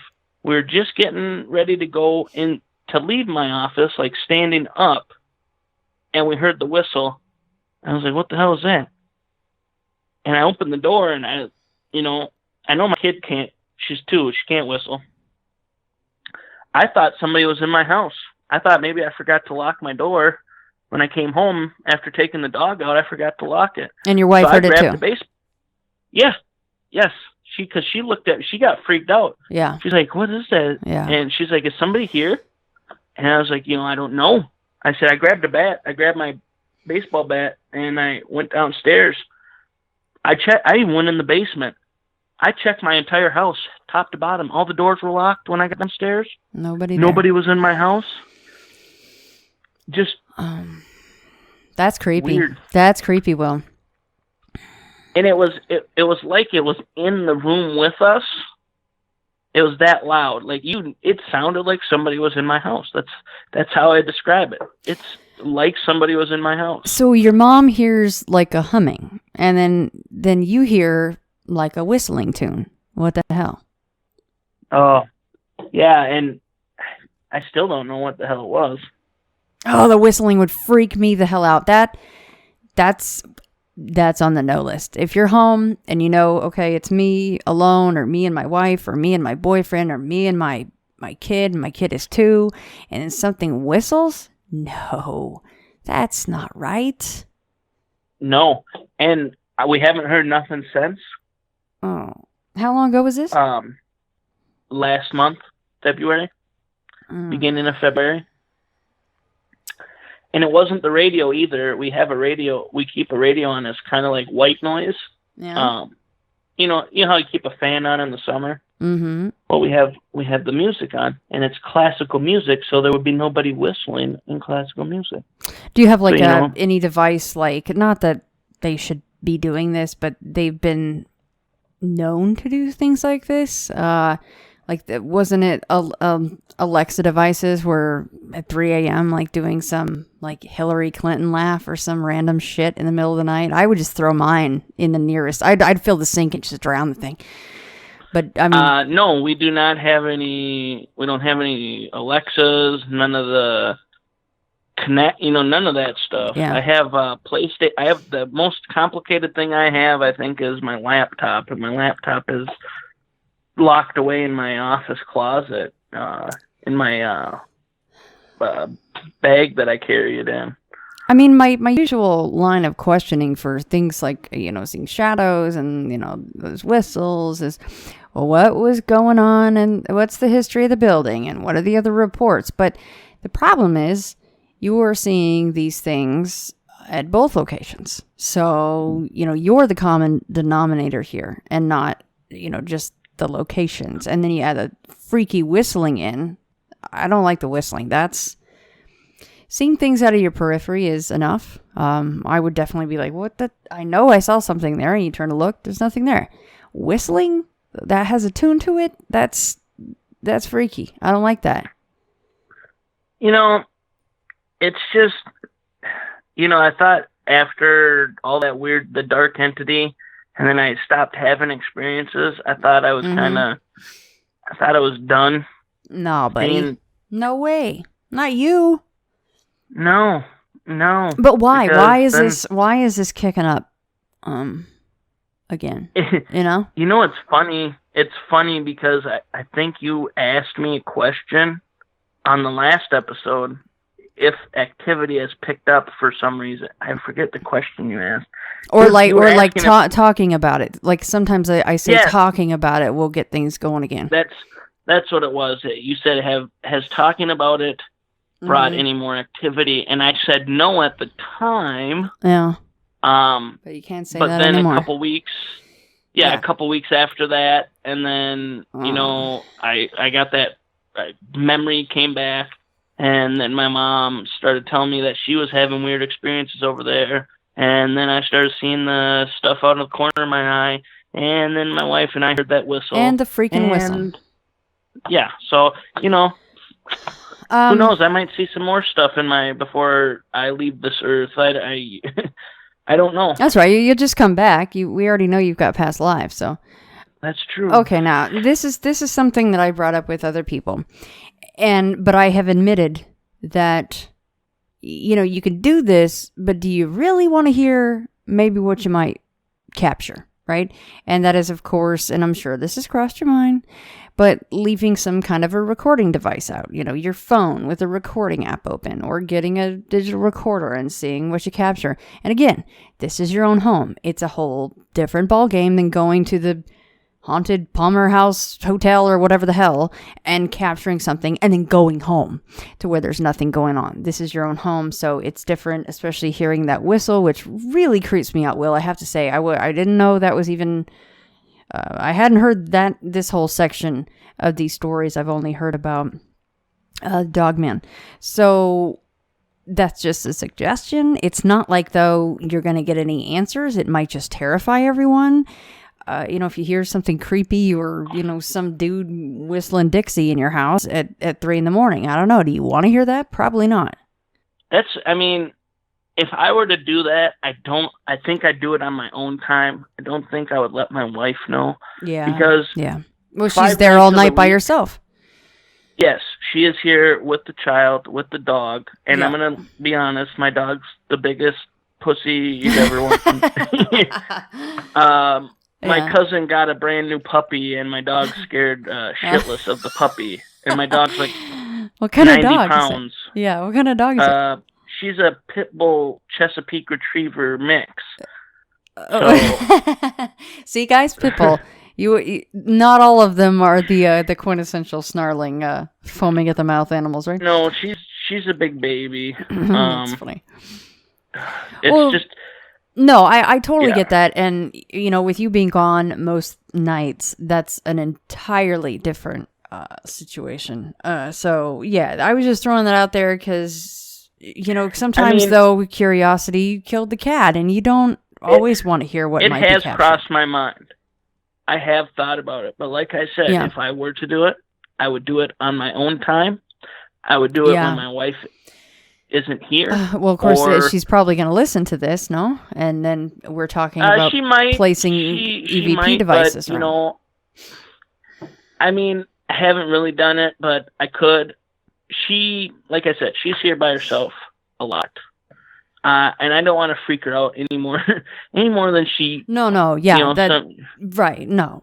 And so, I've said that many times. It's very different when it's your own home. So you have a dog that's a pussy, but what about your cat? Does your cat react to anything? We have 2 cats. The other day, I came home and I took the dog out and put her back in her kennel, and she was eating her food, and I was getting a glass of water, and I was just about to head up to my office, and I thought I heard my wife come down the stairs, because our stairs are wooden, so you can hear them creak when people come down them. And I was like, babe, and no answer. But the cat was staring at the stairs. Oh, crap. Like, hardcore, and I was like, hey, Luna, you see somebody? She wouldn't, I threw a stuffed animal on my kids at the cat. Kind of like, hey, what are you looking at? And it didn't even faze her. Oh, God. She kept staring. So, and then I heard the stairs creak again when I was doing something. I was like, oh, yeah, I went to go grab something, and I heard it coming down, and I was like, okay, babe, it actually sounded like she was coming down the stairs. Like, full on. So I was like, babe, nothing. Oh, and then God. I went up to my office. So, weird stuff happens all the time. I've never asked the landlord if he's heard anything in this house, because it's his house back in the day when I was living in next door. So maybe he's had experiences. I don't know. Yeah, he needs to come on into the fray. Has he heard of this show? Because everybody likes to share really creepy shit on this show, like whistling and oh my God, the cat though, right? If you throw something at a cat, cats don't put up with shit like that. They'll look at you like, what the hell, man? Or they'll just run off. But for it to ignore you? And this cat is skittish. She's my wife's cat. So she sticks by my wife and follows her like a little shadow. And she's scared of me. She don't really like me. So when I try to pet her, she runs away, and it's like, okay, whatever, leave it as it is. Yeah. So usually when I throw stuff at her, she gets scared and runs off. You know how cats get into heat and they're meowing. Well, that's when I throw stuffed animals at her to shut her up. But so. I thought she would run away. I thought, she was looking at my wife. But when I said babe and nothing happened, and I threw something at the cat, and the cat didn't even react. I actually hit her with it. I hit her in the back with it. It was a little stuffed bear that I hit her with. She didn't move. She kept staring. She didn't give 2 shits what I was doing. Oh, boy. Oh, God, Will, I didn't know all this stuff was going on in you guys' house. I'm sorry.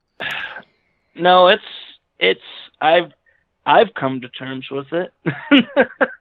So did you tell your wife about that little incident with the cat? And I did, thought she kind of looked at me weird, but she hasn't really said nothing. She says she's heard stuff creak, like the floor upstairs creak Uh-huh.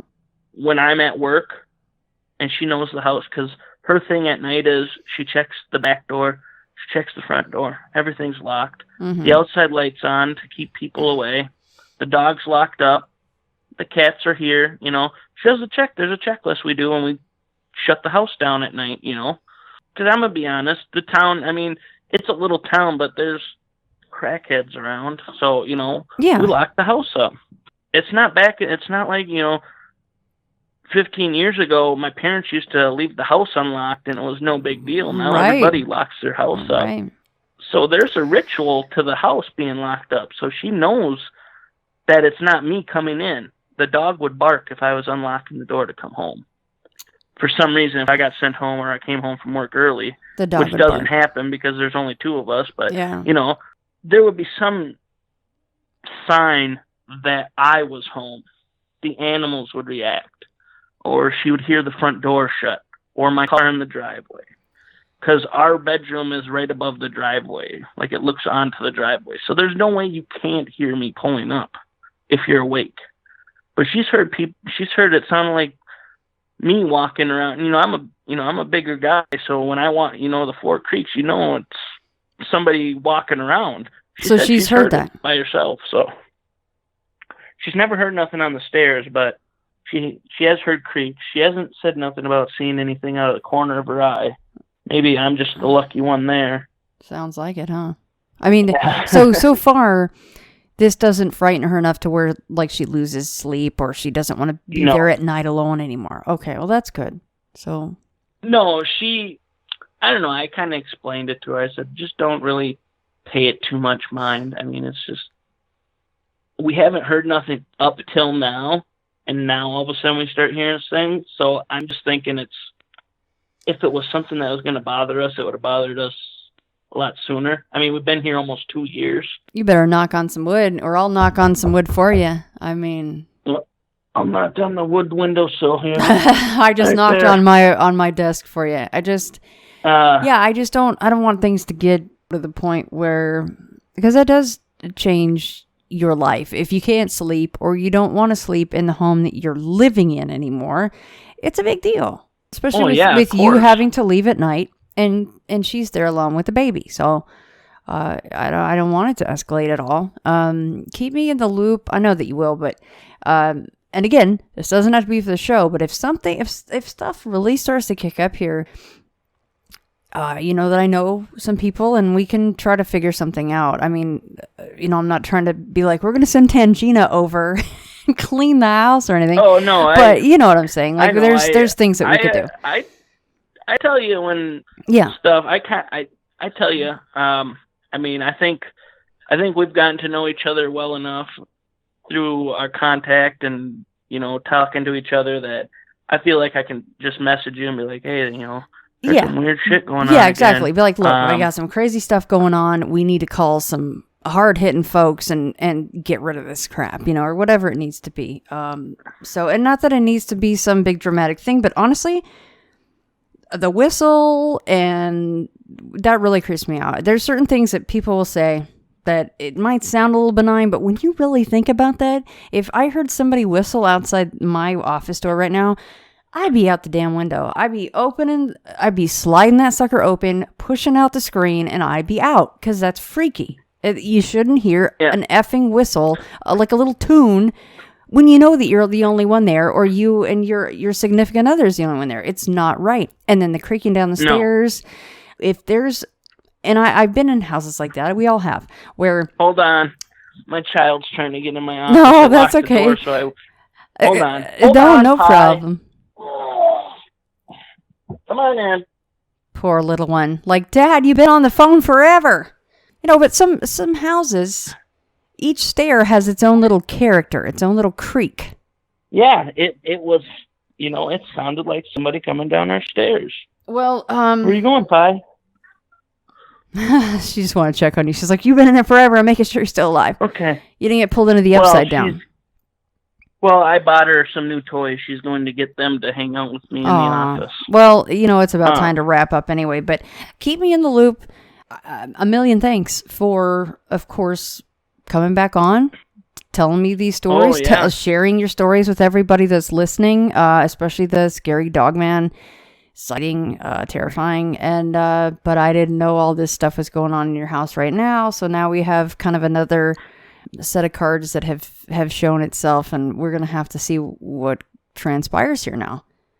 Yeah, and if you're gonna have like a panel show or anybody, or if you're just having I feel free to hit me up on a Friday or Saturday if you can, because those are my days off. I'd more than likely like to talk to you or get Ryan back on or whatever. I wouldn't mind being on the show with you guys, discussing stuff. I don't know, whatever you guys come up with. Well, in fact, I think it was Paul, one of the insiders, said, hey, I might be bringing this up a little early, but episode 200 is coming up here pretty quick. So I would like to put together some kind of a roundtable in celebration of 200. So yeah, and it would be kind of cool to have folks that I know listen to the show and probably have heard your stories and, get their take on some things too. That's pretty cool. That's what a roundtable is all about. Well, because I would like to, if I could be on, if you have Ryan Sprague on your show, I actually want to ask him about those light beams I seen. Mm-hmm. Those 3 vertical lines. I want to see if he's ever heard of anything like that in his studies, because I know he's pretty much sticks with UFOs and stuff. Yeah, he would be. I want to see if he's heard anything of that. The guy to talk to about that. Absolutely, I think that would be a fun thing to do.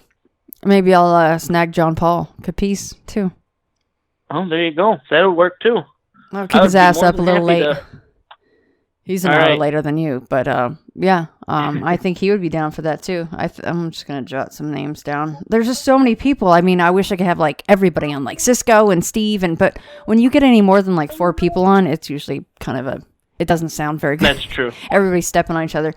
But okay, you go spend time with your family. Thank you so much for taking all this time out to tell me these tales. And thanks for giving me the opportunity to absolutely to talk to. Yeah. All right. Well, you have a good night. I'll keep in contact with you. All right. Thanks so much, Will. All right. Yep. Bye. Bye.